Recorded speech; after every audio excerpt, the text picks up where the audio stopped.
అల్లు అర్జున్ మీద ఎన్నోసార్లు కేసు కూడా నమోదు చేసింది. డిసెంబర్ 4న తొక్కిసల ఆటలో సంధ్యా థియేటర్ దగ్గర ఒక మహిళ మృతి చెందింది. అల్లు అర్జున్ నటించిన పుష్ప గురువారం ప్రపంచవ్యాప్తంగా రిలీజైంది.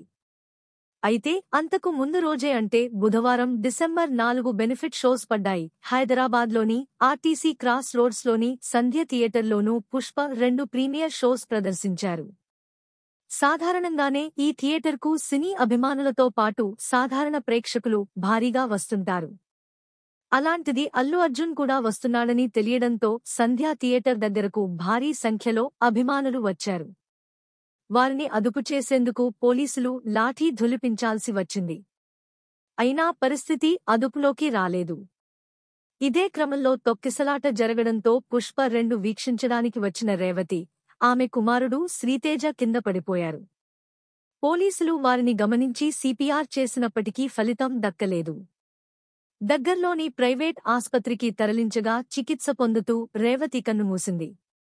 ఆమె కుమారుడు శ్రీతేజ్ ప్రస్తుతం చికిత్స పొందుతున్నాడు. కాగా రేవతి మృతితో ఆమె కుటుంబంలో తీవ్ర విషాదం చోటు చేసుకుంది. ఈ నేపథ్యంలో రేవతి మృతిపై హీరో అల్లు అర్జున్ స్పందించారు. మృతురాలి కుటుంబానికి అన్ని విధాలా అండగా ఉంటామని భరోసా ఇచ్చారు. సంధ్య థియేటర్ వద్ద జరిగిన ఘటన గురించి విని షాక్ అయ్యాం. ఆ వార్తతో పుష్ప సెలబ్రేషన్స్లో యాక్టివ్ పాల్గొనలేకపోయాం. మేము తీసేదే జనాలు థియేటర్కు వచ్చి ఎంజాయ్ చేయాలి అని. రేవతి గారి ఫ్యామిలీకి నా సంతాపం తెలియజేస్తున్నా. నా తరఫున బాధిత కుటుంబానికి 25 లక్షల రూపాయలు అందిస్తా.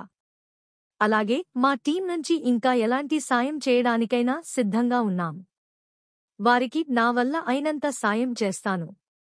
త్వరలోనే రేవతి కుటుంబాన్ని స్వయంగా కలుస్తాను అని భరోసా ఇచ్చాడు బన్నీ. ఈ మేరకు ట్విట్టర్ వేదికగా ఓ వీడియోను రిలీజ్ చేశాడు అల్లు అర్జున్.